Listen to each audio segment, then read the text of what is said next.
Zoom security flaw.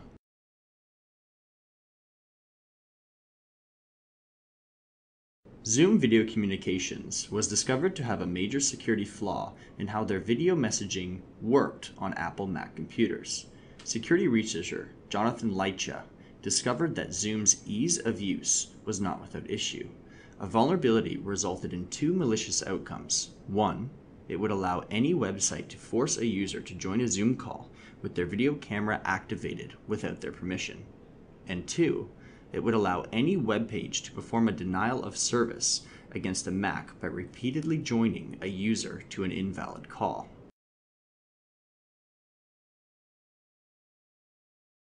These vulnerabilities exist because of a deliberate decision by Zoom to create a local web server with an API on a Mac to allow URL calls to automatically launch the client.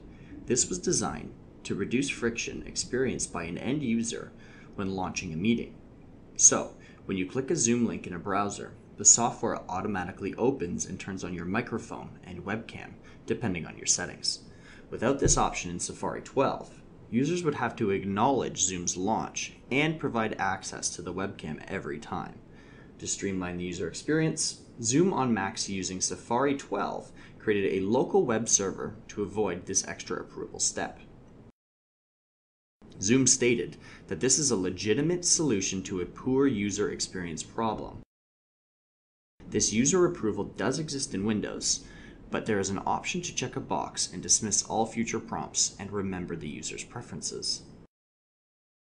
The issue is that the local web server and API are running as a background process, which, to be exploited, a user doesn't need to be running Zoom, unprotected, with no restrictions, and not documented in Zoom's client manuals, and are persistent. So, if you uninstall it but click a Zoom link, again, it will automatically download through the web server that was previously set up.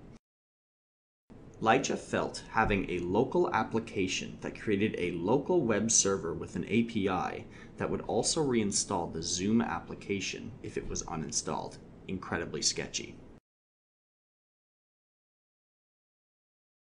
The first issue was disclosed by Leitcha to Zoom on March 26, 2019, and was later patched by Zoom. This allowed for a remote attacker to carry out a DOS attack against a Mac through repeated invalid requests to join a video conference call on port 19421.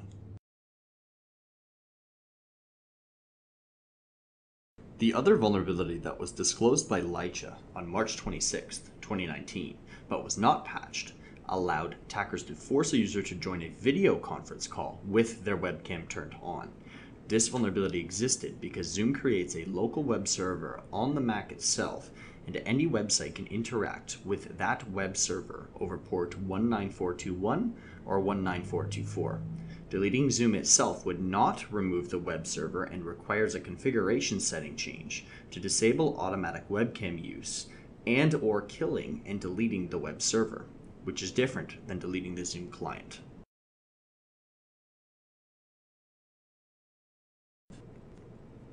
Leitcha contacted Zoom about the vulnerabilities he discovered.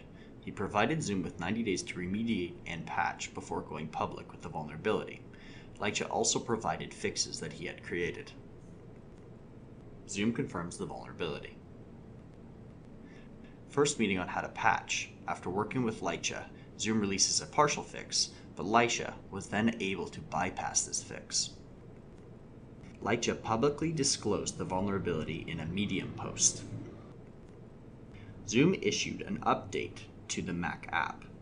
This removed the local web server via a prompted update and allowed users to manually uninstall the Zoom app, the local web server, and the user's saved settings.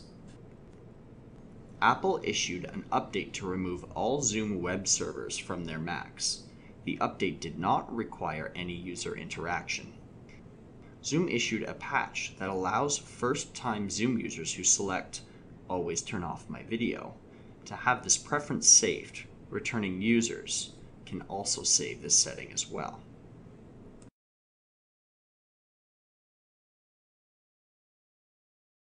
This vulnerability highlights the need to not only continually test and update software for vulnerabilities, and business logic flow issues, but to also engage security researchers seriously and have the processes to find vulnerabilities and remediate them.